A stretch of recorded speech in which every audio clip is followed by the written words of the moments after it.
तत्प्रणमामि सदा शिवलिङ्गम्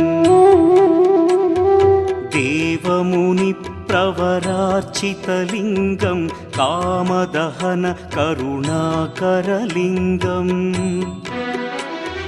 रावणदर्पविनाशकलिङ्गं तत्प्रणमामि सदा शिवलिङ्गम्